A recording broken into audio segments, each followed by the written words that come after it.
ओम शांति। 27 अक्टूबर 2024 के अव्यक्त महावाक्य। पहले एक नज़र मुरली के मुख्य पॉइंट्स पर। बाप दादा ने कहा, आप ब्राह्मण बच्चों की पालना का आधार परमात्म प्यार है। यह प्यार केवल आप बच्चे ही अनुभव कर सकते हो। तो हर एक ब्राह्मण चेक करे, क्या अपने को हर समय परमात्म प्यार में समाये हुए अनुभव करते हो। बाबा ने कहा, दो बातें सदा याद रखो, भगवान और भाग्य। सारे कल्प में ऐसी कोई आत्मा नहीं होगी जिसको रोज परमात्म प्यार मिले। तो सबसे ज्यादा लाडले आप ही हुए ना। अगर अपने इस भाग्य को सदा याद करेंगे तो व्यर्थ स्वतः भाग जाएगा।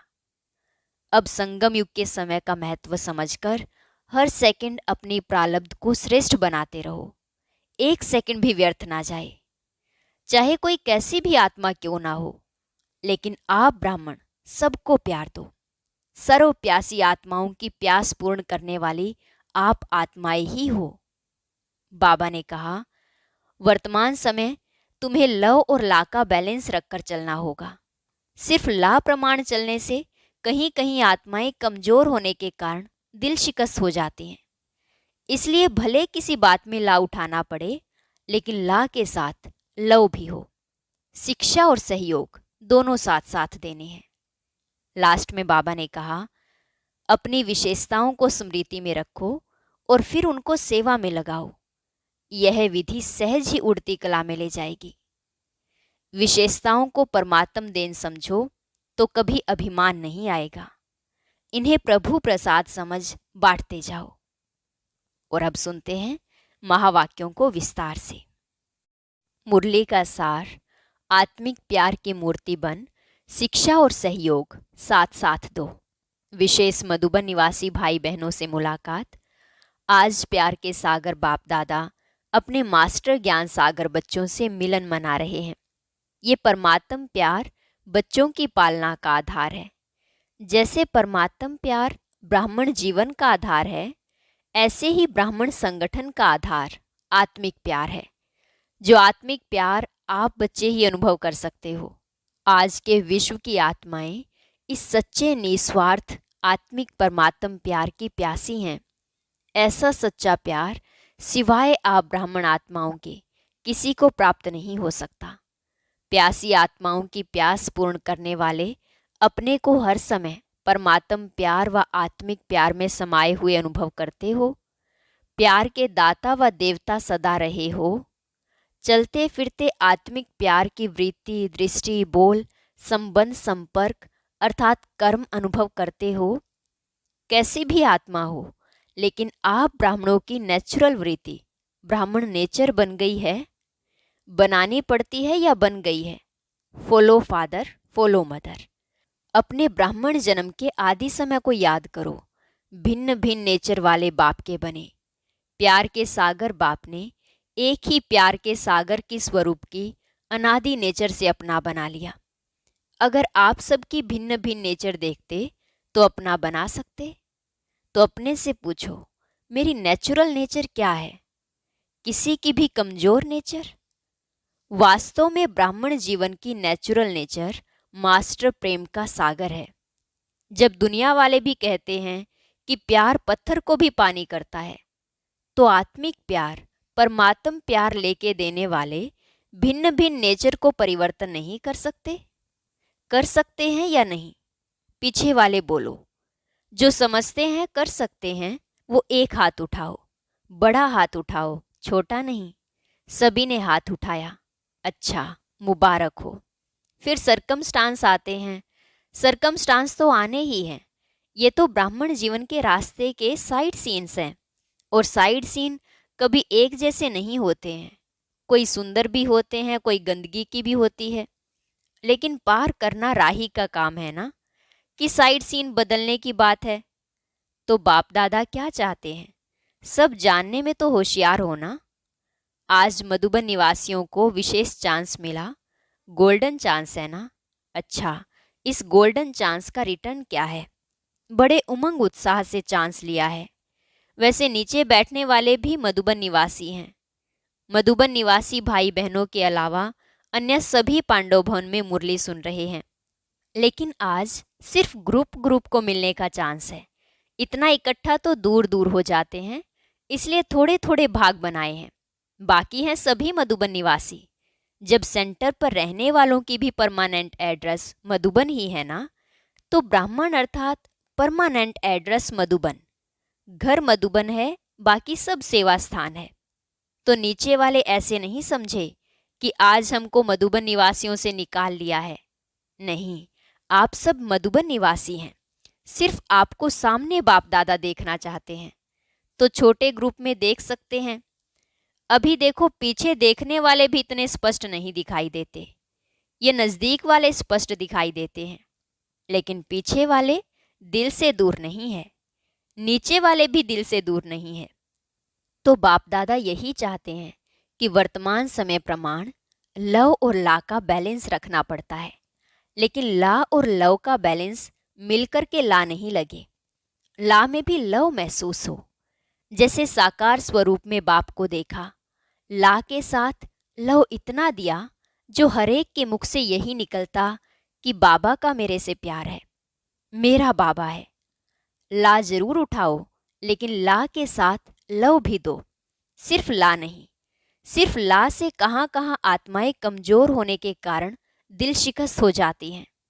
जब स्वयं आत्मिक प्यार की मूर्ति बनेंगे, तब दूसरों के प्यार की, आत्मिक प्यार दूसरा प्यार नहीं, आत्मिक प्यार अर्थात हर समस्या को हल करने में सहयोगी बनना। सिर्फ शिक्षा देना नहीं, शिक्षा और सहयोग साथ साथ देना, ये है आत्मिक प्यार की मूर्ति बनना। तो आज विशेष बाप दादा हर ब्राह्मण आत्मा को, चाहे देश चाहे विदेश, चारों ओर के सर्व बच्चों को यही विशेष अंडरलाइन करते हैं कि आत्मिक प्यार की मूर्ति बनो और आत्माओं के आत्मिक प्यार की प्यास बुझाने वाले दाता देवता बनो। ठीक है ना? अच्छा, फिर बाप दादा ने मधुबन वालों से चिटचट की तथा सभी को नज़र से निहाल करते दृष्टि दी। हॉस्पिटल, आबू निवासी तथा पार्टियों से अव्यक्त बाप दादा की मुलाकात। सभी अपने को खुश नसीब समझते हो। सारे विश्व में सबसे बड़े ते बड़ा नसीब किसका है? हरेक क्या समझते हैं कि सबसे बड़े ते बड़ा नसीब मेरा है। हरेक ऐसा समझते हैं, जब खुश नसीब हैं तो खुश रहते हैं, सदा खुश रहते हैं। कभी कभी तो नहीं ना। जब बाप दादा ने भाग्य का सितारा चमका दिया, तो चमकते हुए सितारे को देख खुश रहते हो। दिल में सदा खुशी के बाजे बजते हैं। कौन सा गीत दिल गाती है? वहाँ मेरा श्रेष्ठ भाग्य, यह गीत गाते हो। सारा कल्प आपके भाग्य का गायन होता रहता है। आधा कल्प भाग्य की प्रारब्ध भोगते हो और आधा कल्प आपके भाग्य का गायन अनेक आत्माएं गाती रहती हैं। सबसे विशेष बात है कि बाप को सारे विश्व में से कौन पसंद आया? आप पसंद आए ना। कितनी आत्माएं हैं, लेकिन आप ही पसंद आए।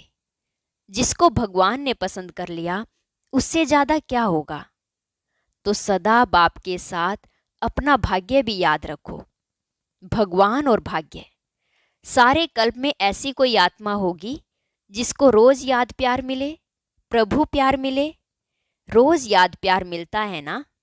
सबसे ज्यादा लाडले कौन है? आप ही लाडले हो ना।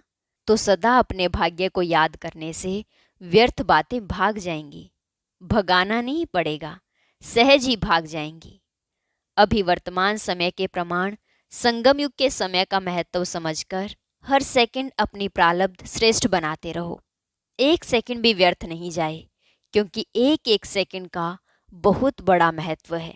सेकंड नहीं जाता, लेकिन बहुत समय जाता है, और यह समय फिर नहीं मिलना है। समय का परिचय है ना, अच्छी तरह से स्मृति में रहता है। देखो, आज आप सबको स्पेशल टाइम मिला ना। अगर इकट्ठे आते तो दिखाई भी नहीं देते। अभी देख तो रहे हैं कौन कौन है। सब विशेष आत्माएं हो। सिर्फ अपनी विशेषता को जान, विशेषता को कार्य में लगाओ। ड्रामा अनुसार हर ब्राह्मण आत्मा को कोई ना कोई विशेषता प्राप्त है। ऐसा कोई नहीं है जिसमें कोई विशेषता नहीं हो। तो अपनी विशेषता को सदा स्मृति में रखो और उसको सेवा में लगाओ। हरेक की विशेषता उड़ती कला की बहुत तीव्र विधि बन जाएगी। सेवा में लगाना, अभिमान में नहीं आना, क्योंकि संगम पर हर विशेषता ड्रामानुसार परमात्म देन है। परमात्म देन में अभिमान नहीं आएगा। जैसे प्रसाद होता है ना, उसको कोई अपना नहीं कहेगा कि मेरा प्रसाद है, प्रभु प्रसाद है। ये विशेषताएं भी प्रभु प्रसाद है। प्रसाद सिर्फ अपने प्रति नहीं यूज किया जाता, बांटा जाता है। बांटते हो, महादानी हो, वरदानी भी हो। पांडव भी वरदानी महादानी हैं, शक्तियां भी महादानी हैं। 1-2 घंटे के महादानी नहीं, खुला भंडार। इसलिए बाप को भोला भंडारी कहते हैं। खुला भंडार है ना, आत्माओं को अंजलि देते जाओ। कितनी बड़ी लंबी लाइन है भिखारियों की, और आपके पास कितना भरपूर भंडार है। अखुट भंडार है। खुटने वाला है क्या? बांटने में एकानामी तो नहीं करते। इसमें फराक दिली से बांटो। व्यर्थ गवाने में एकानामी करो, लेकिन बांटने में खुली दिल से बांटो। सभी खुश हैं। कभी कभी थोड़ा थोड़ा होता है, कभी मूड ऑफ, कभी मूड बहुत खुश, ऐसे तो नहीं ना। Follow father. बाप दादा मूड ऑफ करता है क्या? तो फॉलो फादर है ना। बाप दादा के पास स्पेशल ब्राह्मण बच्चों के लिए टीवी है। उसमें सबकी भिन्न भिन्न मूड आती है। कितना मजा आता होगा देखने में। सदा महादानी बनने वाले की मूड बदलती नहीं है। दाता है ना, देते जाओ। देवता बनने वाले माना देने वाले, लेवता नहीं, देवता। कितनी बार देवता बने हो? अनेक बार बने हो ना। तो देवता अर्थात देने के संस्कार वाले। कोई कुछ भी दे, लेकिन आप सुख की अंजलि, शांति की अंजलि, प्रेम की अंजलि दो। लोगों के पास है ही दुख शांति, तो क्या देंगे? वो ही देंगे ना। और आपके पास क्या है? सुख शांति। सब ठीक है ना? अच्छा, मिलन मनाया ऐसे तो नहीं समझते हम तो पीछे आए। स्पेशल आए हो। नज़दीक तो मधुबन के रह रहे हो। मधुबन का घेराव तो अच्छा किया है। हॉस्पिटल वाले भी सेवा अच्छी कर रहे हैं। शांतिवन के भी बहुत हैं। पार्टी वाले सिक्की लदे हैं। थोड़े हैं इसलिए सिक्की लदे हैं। फॉरेनर्स के बिना भी शोभा नहीं। इसलिए हर ग्रुप में अपनी शोभा बढ़ाना अच्छा आ जाता है। अच्छा, सेवाधारियों से अव्यक्त बाप दादा की मुलाकात। सभी सेवा के निमित्त अपना भाग्य बनाने वाले हो, क्योंकि इस यज्ञ सेवा का पुण्य बहुत बड़ा है। तन से सेवा तो करते हो, लेकिन मन से भी सेवा करते रहो तो डबल पुण्य हो जाता है। मनसा सेवा और तन की सेवा। जो भी आते हैं सेवाधारियों की सेवा से वायुमंडल में देख करके अपना लाभ लेकर जाते हैं। तो जितने भी आते हैं सेवा के समय, उतनी आत्माओं का पुण्य या दुआएं जमा हो जाती हैं। ऐसे सेवा करते हो, तन से भी और मन से भी। डबल सेवाधारी हो या सिंगल, कौन हो? डबल। डबल करते हो। सेवा का प्रत्यक्ष फल भी मिलता रहता है। जितना समय रहते हो एक्स्ट्रा खुशी मिलती है ना, तो प्रत्यक्ष फल भी खाते हो, दुआएं भी जमा होती हैं। भविष्य भी बना और वर्तमान भी बना। बाप दादा को भी खुशी होती है कि बच्चे अपनी प्रारब्ध बहुत सहज और श्रेष्ठ बना रहे हैं। बस सेवा, सेवा और सेवा, और किसी बातों में नहीं जाना। सेवा अर्थात जमा करना। जितना भी समय मिलता है तो डबल कमाई करो, प्रत्यक्ष फल भी और भविष्य भी। सेवा का चांस भी आप आत्माओं को प्राप्त है। सेवाधारियों से बाप दादा का विशेष प्यार होता है, क्योंकि बाप दादा भी विश्व का सेवक है। तो समान हो गए ना। मन को बिजी रखते हो या खाली रखते हो? मधुबन अर्थात याद और सेवा। चलते फिरते मन याद में या सेवा में बिजी रहे। सभी खुश रहते हो।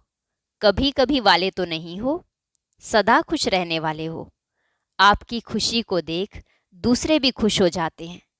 सेवाधारियों को भी टर्न मिला, खुश होना। टर्न मिलाना विशेष। मधुबन वालों के निमित्त आपका भी गोल्डन चांस हो गया। स्वयं सदा स्वमान में रहे, उड़ते रहो। स्वमान को कभी नहीं छोड़ो। चाहे झाड़ू लगा रहे हो, लेकिन स्वमान क्या है? विश्व की सर्व आत्माओं में श्रेष्ठ आत्मा हूँ। तो अपना रूहानी स्वमान कोई भी काम करते भूलना नहीं। नशा रहता है ना, रूहानी नशा। हम किसके बन गए, भाग्य याद रहता है ना, भूलते तो नहीं हो। जितना भी समय सेवा के लिए मिलता है उतना समय एक एक सेकंड सफल करो, व्यर्थ नहीं जाए, साधारण भी नहीं। रूहानी नशे में, रूहानी प्राप्तियों में समय जाए, ऐसा लक्ष्य रखते हो ना। अच्छा, ओम शांति। मीठे मीठे सीखी लदे बच्चों प्रति माता पिता बाप दादा का याद प्यार और गुड मॉर्निंग। रूहानी बाप दादा की रूहानी बच्चों को नमस्ते। रूहानी बच्चों की रूहानी बाप दादा को नमस्ते नमस्ते, गुड मॉर्निंग, शुक्रिया बाबा, शुक्रिया। वरदान। स्नेह की उड़ान द्वारा सदा समीपता का अनुभव करने वाले स्नेही मूर्त भव। स्नेह की उड़ान द्वारा सदा समीपता का अनुभव करने वाले स्नेही मूर्त भव। सभी बच्चों में बाप दादा का स्नेह समाया हुआ है। स्नेह की शक्ति से सभी आगे उड़ते जा रहे हैं। स्नेह की उड़ान तन व मन से, दिल से बाप के समीप ले आती है। भल ज्ञान योग धारणा में सब यथाशक्ति नंबरवार हैं, लेकिन स्नेह में हर एक नंबर 1 है। यह स्नेह ही ब्राह्मण जीवन प्रदान करने का मूल आधार है। स्नेह का अर्थ है पास रहना, पास होना और हर परिस्थिति को बहुत सहज पास करना। स्लोगन है, अपनी नज़रों में बाप को संभालो तो माया की नज़र से बच जाएंगे। अपनी नज़रों में बाप को संभालो तो माया की नज़र से बच जाएंगे। ओम शांति। अब सुनते हैं आज की अव्यक्त मुरली। इसके लिए ऊपर दिए गए बॉक्स पर क्लिक करें।